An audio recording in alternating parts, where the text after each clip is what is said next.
Ujungnya ke siapa? Mintanya Allah. ke Allah. Jadi insya Allah ketika kita punya banyak amal-amalan bersama, kita punya banyak kegiatan-kegiatan bersama yang kita niatkan untuk kebaikan, kita niatkan untuk Allah, maka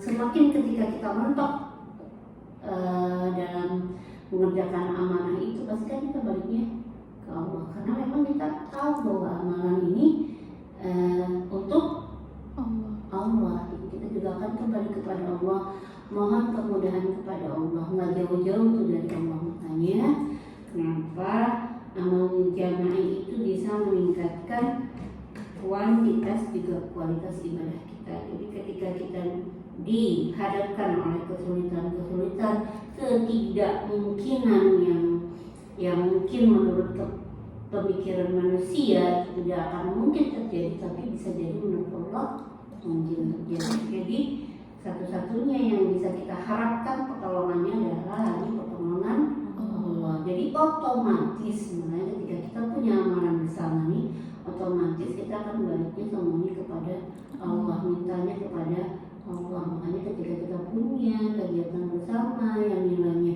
kita niatkan sebagai sebuah ibadah yang memberikan kebaikan untuk orang lain atau untuk orang banyak gitu, maka kita harus niatkan itu karena Allah, semoga sehingga juga apa yang kita lakukan akan bernilai ibadah. Sekecil apapun itu ya, walaupun cuma nyata-nyata, walaupun cuma ngingetin teman, walaupun cuma ngajak orang, tapi itu insya Allah jadi sebuah nilai ibadah. Terus kemudian nanti masih nyatat ya, supaya teman-teman yang hadir bisa tetap tahu info tentang materinya. Saya soalnya kemarin baru setengah. Terus kemudian yang selanjutnya, yang ketiga adalah mengoptimalkan potensi dan membekali pengalaman. Optimalkan potensi dan membekali pengalaman. Jadi otomatis nih kalau kita punya kerjaan, siapa yang bisa ini, kelihatan potensi-potensinya ya kan. Siapa bisa ini, siapa yang bisa bantu ini, siapa yang bisa bantu ini, sehingga bisa optimal. Yang tadinya tidak mungkin bisa jadi mungkin, yang tadinya tidak bisa jadi bisa, yang tadinya nggak pernah bisa jadi pernah.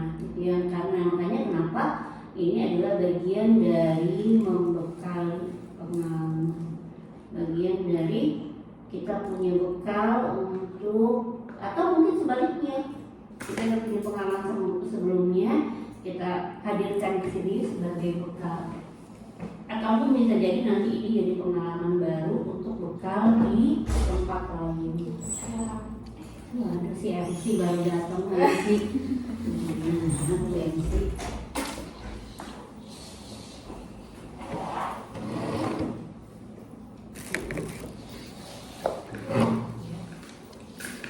Jadi itulah uniknya beramal jamaah atau bekerja bersama-sama ya, karena segala sesuatu yang dikerjakan secara individu dapatnya akan sedikit, ya enggak?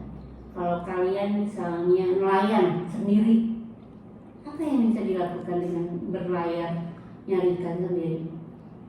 Bisa dapat banyak nggak? Enggak. Mau ngapain dia? Apa yang bisa dilakukan sendiri bisa dapat banyak? Nggak ada gitu kan. Kayak kita mau bepergian, supaya tidak bisa pergi semakin jauh, pergi semakin memudahkan, nggak bisa pergi sendirian. Pergi sendirian batasannya apa sih? Paling naik motor, ya enggak?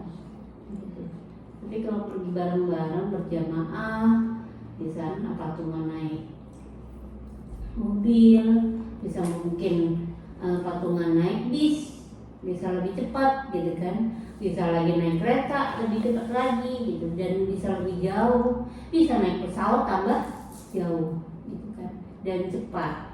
Makanya salah satu hal yang memudahkan kita melakukan sebuah kebaikan adalah bersama-sama, enggak sendiri-sendiri. Itu juga yang dicontohkan oleh Rasulullah SAW. Ya, jadi segala hal kebaikan itu harus dilakukan bersama-sama untuk bisa memudahkan, untuk bisa memberikan kebermanfaatan yang lebih gitu ya.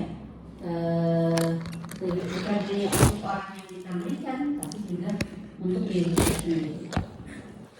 Jadi mengoptimalkan potensi dalam arti gini, misalnya waktu itu sebagai bendahara belum pernah punya pengalaman nyimpen duit orang, gitu kan, belum pernah punya pengalaman mengelola keuangan, belum pernah punya pengalaman mengalokasi